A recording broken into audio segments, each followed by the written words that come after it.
예, 우리 오늘 함께 보실 말씀은 빌립보서 1장 12절로 18절 말씀입니다.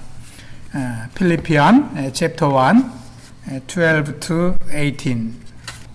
오늘 말씀의 제목은 True Evangelist, 참된 전도자로 이렇게 정했습니다. 오늘 말씀의 제목을 우리가 보면은 오늘 말씀의 주제가 무엇인지 우리가 생각할 수 있을 것입니다. 여러분 연어를 잘 아시죠? 연어, 살몬, 그림에도 나옵니다. 연어회를 좋아하시는 분도 많이 있으실 텐데요. 여러분 송어도 잘 아십니까? 송어. 이 연어와 비슷한데요. 이 송어는 이 연어과에 속하는 이 냉수성 물고기로 구분이 됩니다. 한 노인이 송어 낚시를 열심히 하고 있었습니다. 그런데 한 젊은이가 그 옆을 지나가다가 자기도 송어 낚시에 대해서 관심이 많거든요. 그래서 그 영감님한테 여쭤봤습니다. 영감님, 송어를 참 잘 낚으시는 것 같은데 어떻게 해야 송어 낚시를 잘 할 수 있습니까? 이렇게 물어봤어요.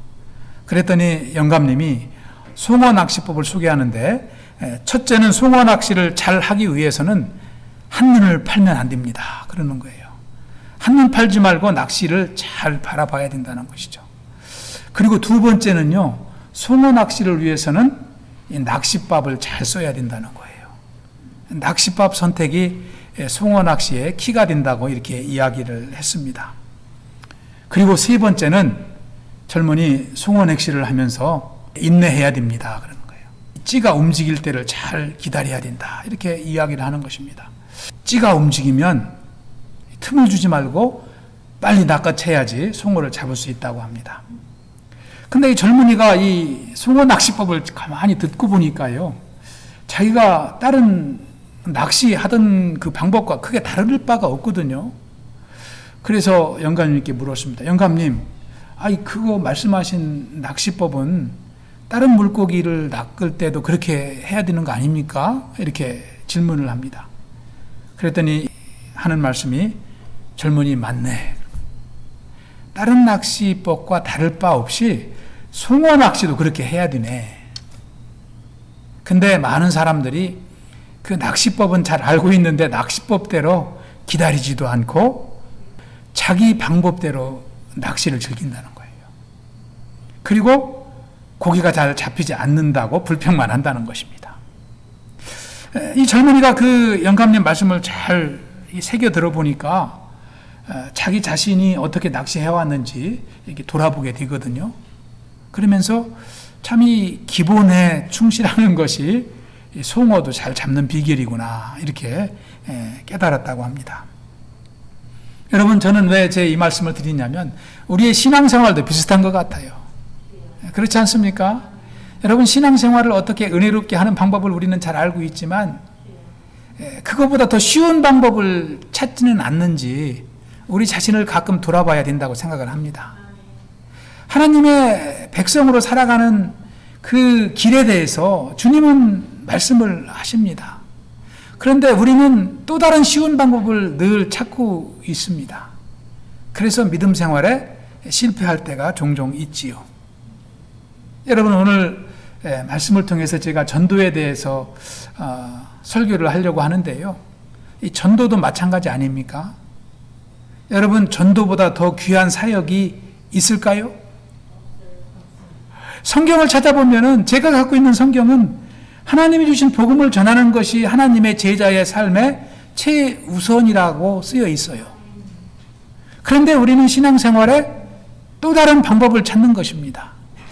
우리가 전도하고 하나님의 일꾼으로 살면 은혜가 임하고 능력이 임하고 기도의 응답이 이루어지지만 다른 더 쉬운 방법을 찾는 거예요. 근데 그 방법을 찾아보려고 열심히 노력해왔지만 그 다른 방법을 찾을 수 있습니까? 없습니다. 뾰족한 수가 없어요. 그냥 하나님의 뜻 가운데 우리 자신을 순종시키는 것이 가장 은혜의 삶인 것을 우리는 반복해서 실패를 통해서 깨닫게 되는 줄 믿습니다. 순종하려면 힘들죠. 내 생각과 뜻이 무너져야 되거든요. 또 우리의 삶이 순종되어야 되거든요. 그렇기 때문에 순종이 힘들어서 그렇지 이 순종 위에 다른 방법은 없다는 것입니다. 그것이 참 이 연어, 이 송어 낚시를 하시는 영감님을 통해서 받는 교훈인 것 같습니다. 그런데요, 이 하나님의 백성 중에서도 순종하는 백성들이 많이 있습니다. 그분들은요, 순종을 통해서 축복을 경험해 본 분들입니다. 순종이 힘들지만, 일단 출발하기는 힘들지만 내 자신을 무너뜨리면 그때부터 성령의 역사가 임한다는 것을 경험해 본 분들은요, 순종을 두려워하지 않습니다. 잠깐 고민할지 몰라도 결국은 하나님의 말씀을 붙잡습니다. 그것이 순종을 경험해 본 분들의 신앙생활입니다. 여러분, 예레미야 33장 3절을 여러분 너무나 잘 알고 있지 않습니까? 예레미야 선지자는요, 하나님께 순종해서 참 이 축복과 능력을 경험해 보았기 때문에 하나님의 음성을 듣고 이렇게 고백을 합니다. 33장 2절과 3절을 보시면, 이 일을 행하시는 여호와, 그것을 만들며 성취하시는 여호와, 그의 이름을 여호와라 하는 이가 이와 같이 이르시도다. 너는 내게 부르짖으라. 내가 네게 응답하겠고 네가 알지 못하는 크고 은밀한 일을 네게 보이리라. 여러분, 예레미야 선지자가 얼마나 하나님의 살아계심을 확신하고 살았으면 하나님을 뭐라고 부릅니까? 이 일을 행하시는 여호와라고 그랬습니다. 그것을 만들며 성취하시는 여호와. 저는 이 2절을 참 읽으면서 이 예레미야 선지자가 얼마나 순종하며 살았을까? 그것을 그냥 한마디에 이렇게 마음속에 느낄 수 있는 것 같아요. 여러분, 하나님이 누구십니까? 천지를 지으신 분 아닙니까? 부족함이 없는 분이십니다. 못하실 일이 없는 분이십니다. 단지 우리가 그것을 경험하지 못할 뿐이지요, 하나님의 능력이 작은 것은 아니거든요. 어떤 상황 가운데에도 하나님의 역사는 중단되지 않습니다. 오늘 본문에 나오는 사도 바울은 그것을 경험하고 빌립보 성도들에게 간증하고 있습니다. 바울은 지금 로마 감옥에 갇혀 있다고 그랬습니다. 감옥에서 두 가지 일을 하는데, 첫째는 기도요, 두 번째는 편지를 쓰고 있다고 그랬죠. 빌립보 성도들에게 편지를 쓰면서 감옥 안에 있는 자신의 입장을 설명하고 있습니다. 그런데요, 뭐라고 설명하냐면, 성도님들, 나는 지금 복음을 전하다 감옥 안에 갇혀 있습니다. 그래서 내가 복음을 전하기도 어려운 환경 가운데 있습니다. 여러분, 내가 얼마나 고통받는지 여러분은 기억이나 하십니까? 그러니 여러분, 한 마음이 되어서, 한 뜻이 되어서 내가 빨리 감옥에 나갈 수 있도록 나를 위해서 중보해 주십시오. 그렇게 기도하지 않았습니다. 바울은 그렇게 기도해야만 됨에도 불구하고 사람이라면 그렇게 기도 부탁을 할 수 있지 않습니까?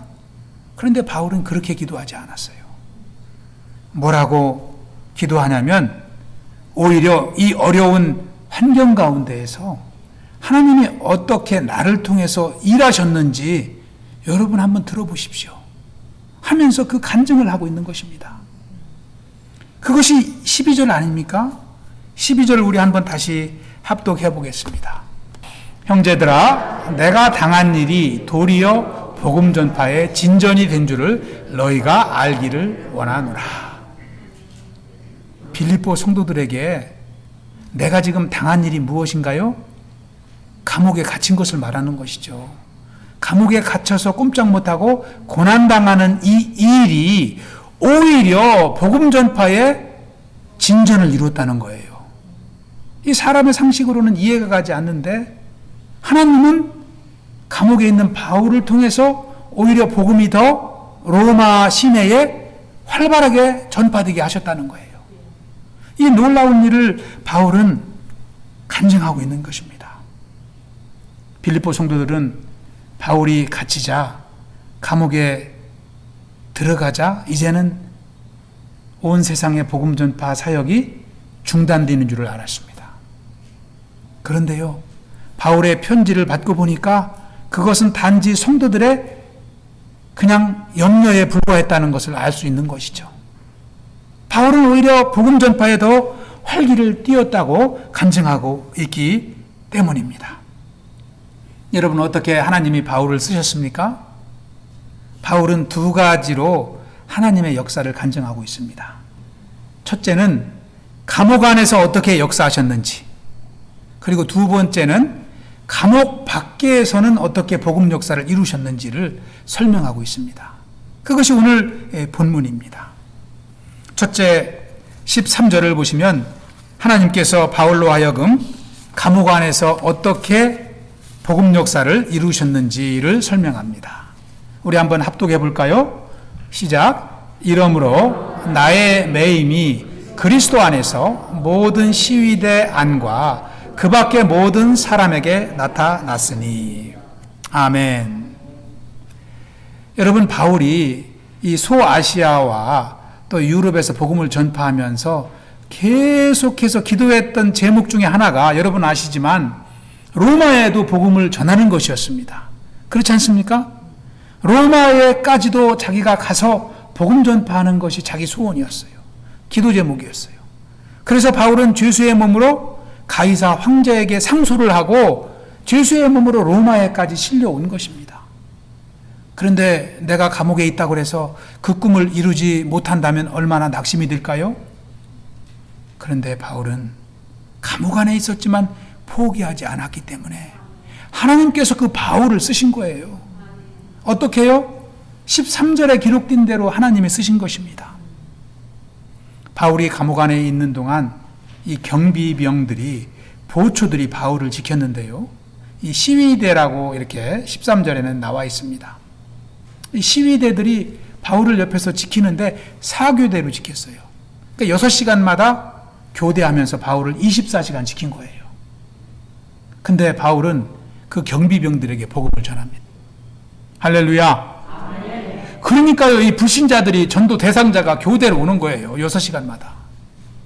가만히 있어도 전도 대상자가 막 교대로 오는 것입니다. 4교대로. 그게 바울이 속으로 얼마나 신났을까요? 하나님이 이렇게 이 생고구마를 보내주시는구나 하면서 복음을 전한 것입니다. 근데요, 자기가 복음 때문에 감옥에 들어왔는데 자기를 지키는 경비병들에게 복음을 전하는 것은 담대함이 필요하죠. 그렇지 않습니까? 아니, 복음을 전하다 죄수가 되었는데 다시 복음을 전한다면 죄를 다시 범하는 거 아니에요. 그러니까 자기를 가두고 있는 경비병들에게 또 복음을 전한다는 것은, 이것은 상당한 담대함이 필요한 것이죠. 근데 바울은 13절에 보면은요, 그리스도 안에서라는 단어를 기록합니다. 그리스도 안에서. 바울은 감옥 안에 있었지만 감옥 안에 있는 것이 아니라 그리스도 안에 있었던 것이죠. 그렇기 때문에 바울에게 성령께서 담대함을 주신 것입니다. 그리고 많은 사람들이 바울에게 찾아왔습니다. 면이 온 것이죠. 사람의 상식으로는 내가 복음 전하다가 감옥에 들어왔으면 당분간은 복음 전하는 일을 조금 중단할 수도 있어요. 그렇잖아요. 내가 이 일 때문에 이 고난을 받는데 그 일이 또 하고 싶겠어요? 그런데 바울은 감옥에서 사람들과 경비병들에게 복음을 전하고 있는 것입니다. 이 말씀을 통해서 우리가 깨닫는 것은 무엇입니까? 사람은 매일 수 있을지 몰라도 복음은 매이지 않는다는 거예요. 하나님은 매이지 않는다는 거예요. 사람은 어려운 환경이 오면은 믿음이 떨어지고 그 고난 때문에 주의 일을 중단할 수 있을지 몰라도 하나님은 중단하시지 않는다는 거예요. 어떠한 루트를 통해서도 하나님의 역사는 계속된다는 것을 우리는 알아야 됩니다. 복음은 감옥에서도 매이지 않았습니다. 여러분, 우리가 고난받을 때 하나님의 일을 멈칫하는 것은요, 우리가 고난을 핑계 삼아서 나의 연약한 믿음을 탈출하는 거예요. 여러분, 그렇지 않습니까? 내가 믿음이 연약해졌기 때문에 조금 피하고 싶기 때문에 환경을 탓하는 것 뿐이지, 그 환경 가운데 성령님이 역사하지 않는 것은 아니라는 거예요. 우리도 고난 가운데 소망을 가질 수 있습니다. 그냥 움츠러들기만 하는 것이 아니라 고난 가운데에도 성령님을 의지할 수 있는 것입니다. 그리고 하나님이 나를 통해서 어떻게 역사하시는지를 경험할 수 있다는 소망이 생기는 것이죠. 여러분, 사도행전 1장 8절에도 뭐라고 되어 있습니까? 예수님이 마지막으로 제자들에게 하고 가신 말씀이죠. 성령이 너희에게 임하시면, 그랬어요. 성령이 너희에게 임하시면 너희가 권능을 받고 증인의 삶을 산다 그랬죠. 그러니까 성령이 임해야 되는 거예요. 고난 가운데도 성령이 임하면 하나님의 권능은 우리 가운데 역사하시는 줄 믿습니다. 바울은 감옥에서 그것을 경험한 것이죠. 여러분, 저도 바쁠 때 보면은 내가 바빠서 못했습니다. 내가 피곤해서 못했습니다. 할 때가 있어요. 그런데 그것은 나의 연약한 믿음이 그 환경을 통해서 탈출하기 때문에 그것이 문제라는 거죠. 핑계는 사단이 좋아합니다. 그래서 우리가 핑계 댈 때마다, 물론 어려운 환경이지만 핑계 댈 때마다 성령의 역사는 일어나지 않습니다. 오히려 바울과 같이, 주님, 제가 어렵습니다. 어렵지만 성령님은 이 가운데에도 역사하실 줄 믿습니다 라고 기도하면 오히려 더 큰 능력으로 하나님은 우리를 쓰실 줄 믿습니다. 바울은 함께 하시는 성령님을 의지하여 믿음으로 복음을 전했을 때 자신을 지키고 있는 경비병들에게, 또 자기를 면회하오는 사람들에게 담대하게 복음을 전할 수 있었고, 또 그 사람들이 변화되어서 바울과 함께 복음을 전한 동역자로 쓰임받았던 것을 우리는 기독교 역사 가운데 다 경험할 수 있게 되는 줄 믿습니다. 그리스도 안에서 복음이 나타났다고 13절에 기록하고 있는 것은 바울이 감옥에서 얼마나 주님을 의지하였는지를 알게 하는 말씀입니다. 그냥 바울이 한탄하고 있는데 성령이 그냥 그 안에 쑥 들어가십니까? 그렇지 않죠. 바울이 기도하고 성령님을 의지할 때 성령님이 그 안에 역사하신 것입니다. 지금도 하나님은 수많은 복음의 일꾼들을 통해서 역사하고 계십니다. 여러분, 우리 남침예교 교단만 해도 지금 해외에 나가 있는 선교사님들이 4,000명이 넘습니다. 우리 이 미국 내 선교사님들을 빼고 해외에 파송한 공식적인 선교사님들만 4,700명입니다. 그분들이 이 코로나 환경 속에서도 복음을 통해서 얼마나 고난 가운데 있겠어요. 이걸 전하기 위해서. 그러나 그분들은 성령님을 의지하며 복음을 전하는 줄 믿습니다. 우리 국내에서도요, 미국 내에서도 우리 침례교회가 5만 교회가 넘습니다. 그런데 그 교회 안에 이 목회자 평신도 복음에 헌신하는 사람들을 카운트해 보면 얼마나 될까요? 수십만 명이 지금도 복음 때문에 고난에 동참하고 있는 것입니다.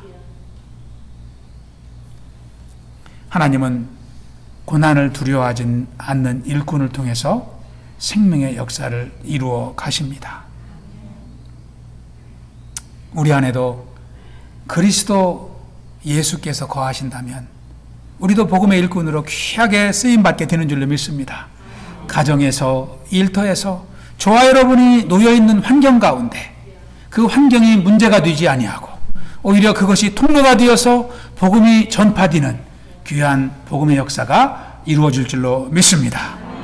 우리 교회가 복음에 쓰임받는 축복의 교회가 되길 축원합니다. 두 번째, 아까도 말씀드렸듯이 하나님은 감옥 밖에서 역사하셨습니다.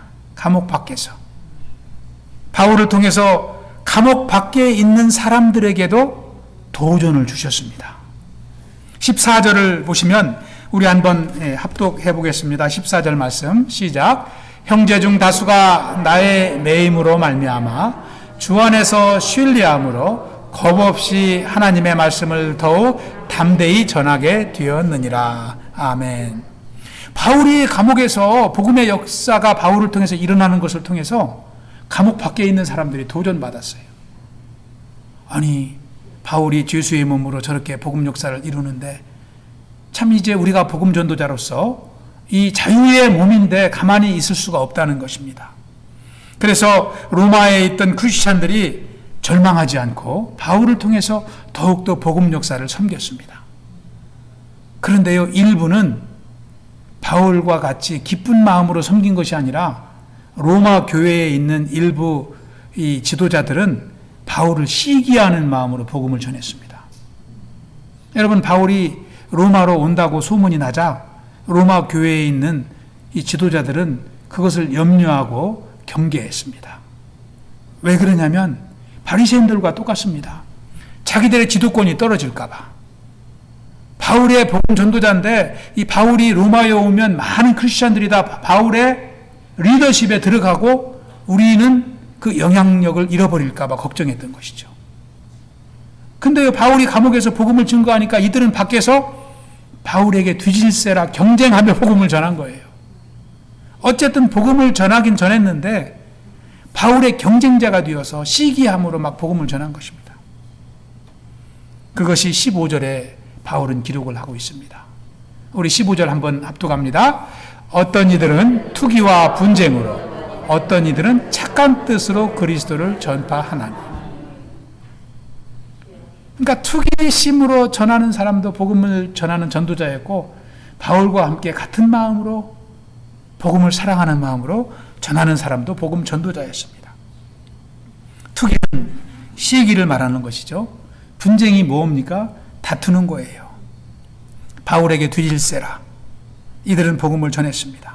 17절을 보시면 이들의 그 복음 전파 내역을 더 자세하게 설명을 합니다.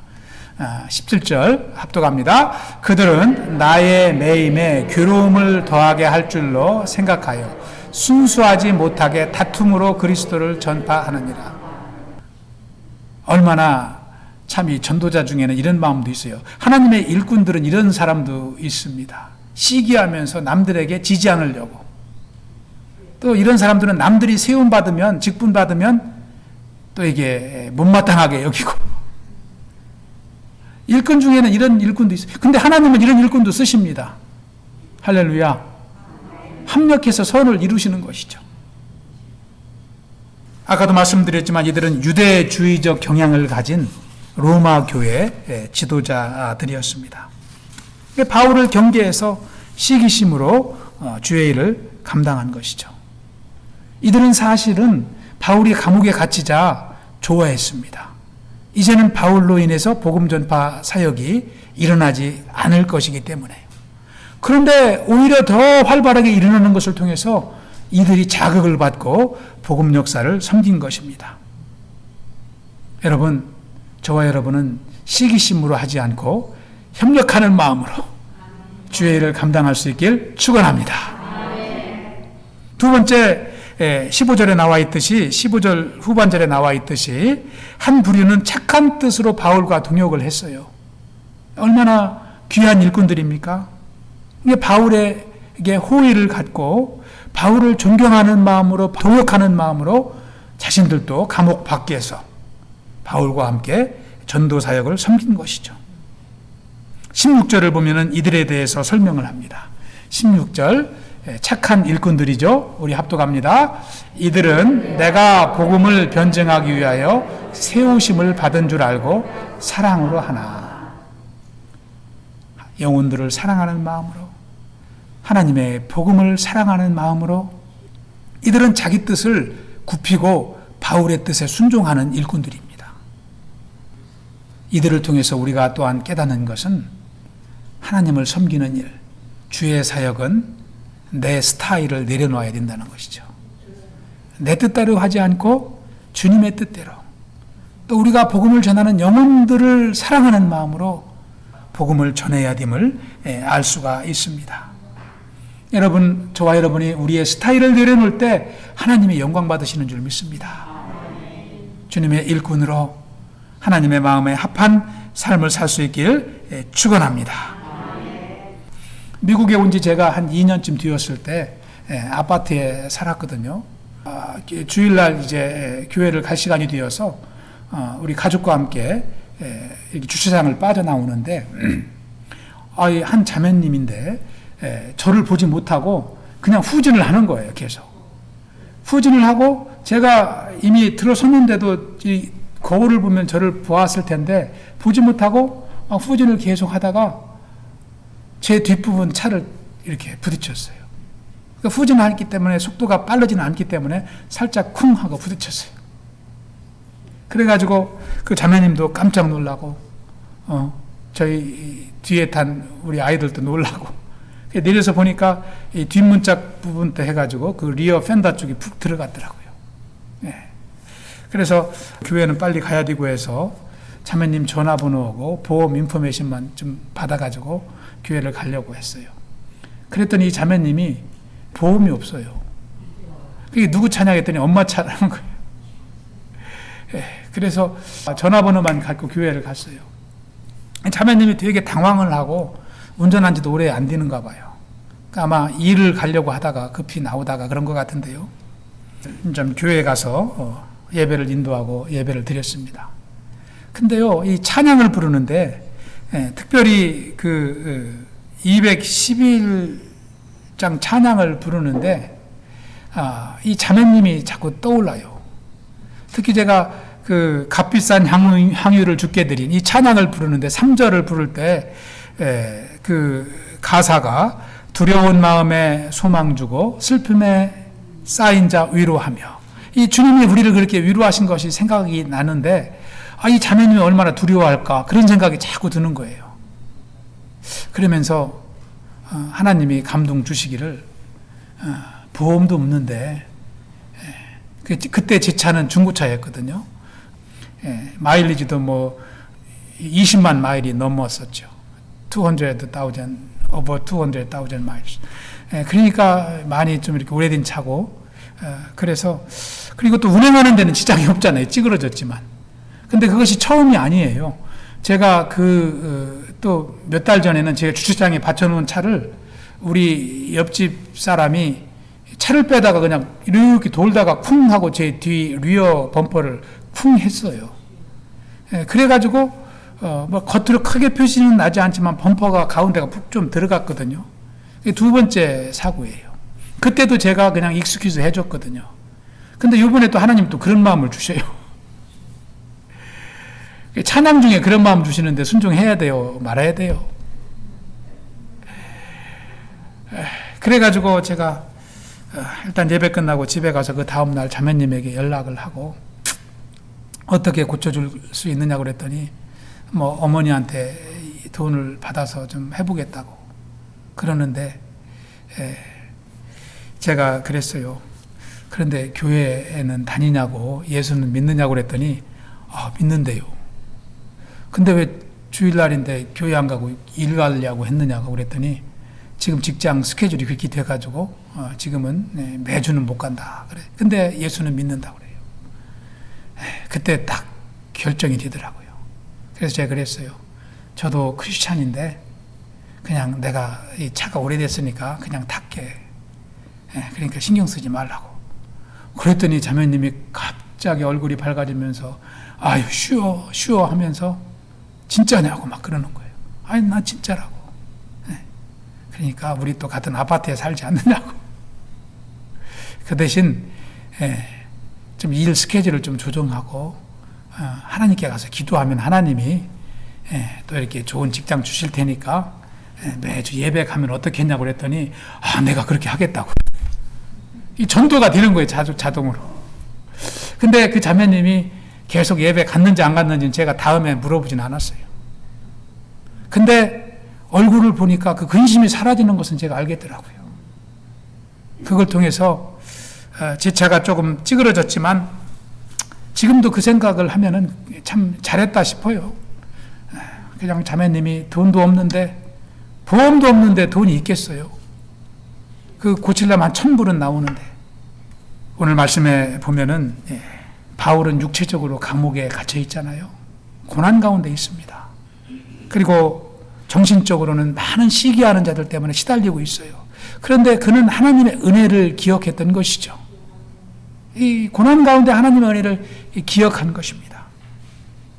그리고 그 고난 가운데에도 역사하시는 하나님을 통해서 기뻐했던 것을 우리는 말씀을 통해서 확인할 수 있습니다. 마지막 18절에 보시면 바울은 현대인의 성경에 보면은 이렇게 기록을 합니다. 우리 현대인의 성경으로 한번 18절 마지막으로 읽어보겠습니다. 바울이 얼마나 기뻐했는지 시작. 그러나 그릇된 동기에서든 참된 동기에서든 어쨌든 전파되는 것은 그리스도이므로 내가 기뻐하고 앞으로도 기뻐할 것입니다. 아멘. 자기가 고난받았지만 내 고난을 쓰신 하나님, 그 하나님이 얼마나 감사했으면 내가 기뻐하고 지금도 기쁘지만 앞으로도 두고두고 기뻐할 거라고 바울은 그렇게 고백하고 있습니다. 저와 여러분이 참 이민의 삶을 살아가는 동안 이 고난받는 때가 있을 수 있어요.